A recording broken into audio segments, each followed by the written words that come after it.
മിസ്രൈമിന്റെ അടിമത്തത്തിൽ നിന്നും ആ കനാൻ ദേശത്തേക്ക് നടത്തുമ്പോൾ, അവരെ ആ അടിമത്തത്തിന്റെ അകത്തുനിന്ന് വിടുവിച്ച് കൊണ്ടുവരുമ്പോൾ അവർ നടത്തപ്പെടുന്നത് മരുഭൂമിയിലേക്കാണ്.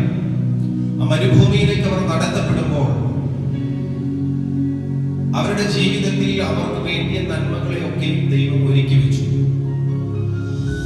നമ്മൾ ആ വചനത്തിൽ ഇങ്ങനെ വായിക്കുന്നുണ്ട്, തന്റെ പിതാക്കന്മാർ ആരും അനുഭവിക്കാത്ത ഒരു നന്മയെ ദൈവം അവർക്ക് വേണ്ടി ഒരുക്കി. മന്ന എന്ന അനുഗ്രഹം അതുവരെ അവരുടെ പിതാക്കന്മാർക്കോ ആർക്കോ, അതുവരെ ജീവിച്ചിരുന്ന ആർക്കോ ആ നന്മ അനുഭവിക്കുവാൻ കഴിഞ്ഞിരുന്നില്ല. അവരുടെ ജീവിതത്തിൽ ആ മന്ന എന്ന അനുഗ്രഹം അവർക്ക് പ്രാപിക്കുവാൻ ഇടയായി തീർന്നത് മരുഭൂമിയിലാണ്. പ്രതീക്ഷയ്ക്ക് വകയില്ലാത്ത മരുഭൂമിയിലേക്ക് അവരെ നടത്തുമ്പോൾ ദൈവമാണ് അവരെ നടത്തുന്നത്. ദൈവമാണ് അവരെ കൂട്ടിക്കൊണ്ടു പോകുന്നവന്റെ ഉത്തരവാദിത്തമാണ് ആ ആയിരിക്കുന്ന ഇടത്ത് വേണ്ടിയ നന്മകളെ ഒരുക്കുക എന്നുള്ളത്. ഇസ്രായേൽ ജനത്തെ ദൈവം നടത്തുമ്പോൾ അവരുടെ ജീവിതത്തിൽ, അല്ലെങ്കിൽ അതിന് മുന്നമേ ആർക്കും അനുഭവിക്കാൻ പറ്റാതിരുന്ന ആ മന്നയെ ദൈവം അവർക്ക് വേണ്ടി ഒരുക്കി കൊടുത്തു.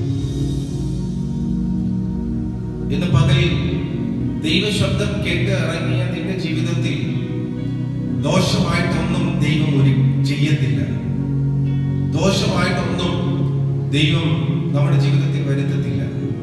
പലപ്പോഴും നമ്മുടെ ജീവിതത്തിൽ പ്രശ്നങ്ങൾ, പ്രതികൂലങ്ങൾ, പ്രതിസന്ധികൾ ഉണ്ടാകുന്നത് എങ്ങനെയാണെന്ന് വെച്ചാൽ നമ്മൾ ദൈവവചനത്തെ നിരസിക്കുകയും അല്ലെങ്കിൽ ദൈവവാക്കുകളെ അനുസരിക്കാതെ നടക്കുകയും ചെയ്യുമ്പോഴാണ് പലപ്പോഴും നമ്മുടെ ജീവിതത്തിൽ ദോഷങ്ങൾ ഉണ്ടാകുകയും പ്രശ്നങ്ങൾ ഉണ്ടാകുകയും പ്രതിസന്ധികൾ ഉണ്ടാകുകയും ചെയ്യും.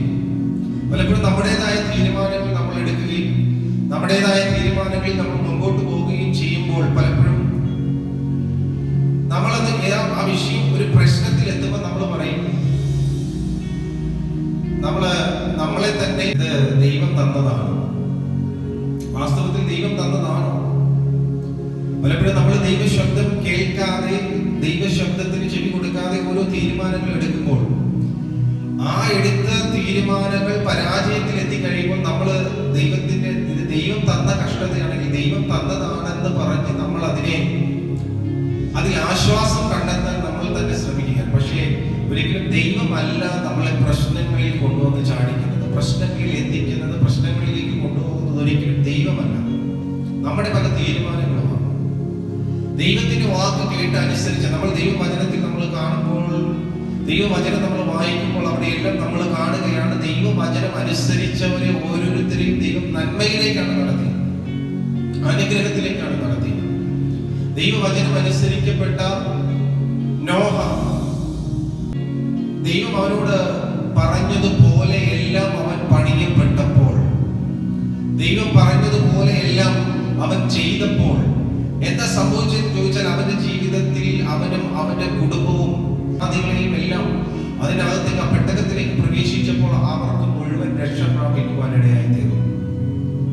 ഇന്ന് ദൈവശബ്ദം കേട്ടാൽ നമ്മളും രക്ഷ പ്രാപിക്കുവാനിടയായി തീരും.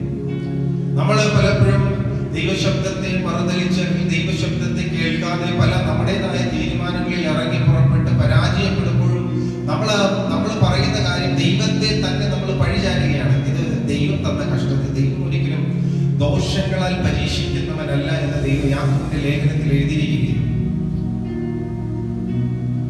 അവിടെ എവിടെയാണ് നമ്മൾ പരാജയപ്പെട്ടത്, എങ്ങനെയാണ് നമുക്ക് പരാജയം വന്നത്, അല്ലെങ്കിൽ എവിടെയാണ് നമ്മൾക്ക് തെറ്റിയതെന്ന് നമ്മൾ തിരിഞ്ഞു നോക്കുമ്പോൾ നമുക്ക് ദൈവം വ്യക്തമായിട്ട് നമ്മളെ കാണിച്ചു തരും. അപ്പോൾ ആ കാണിച്ചു തരുന്ന വഴിയെ നമ്മൾ നടക്കുമ്പോൾ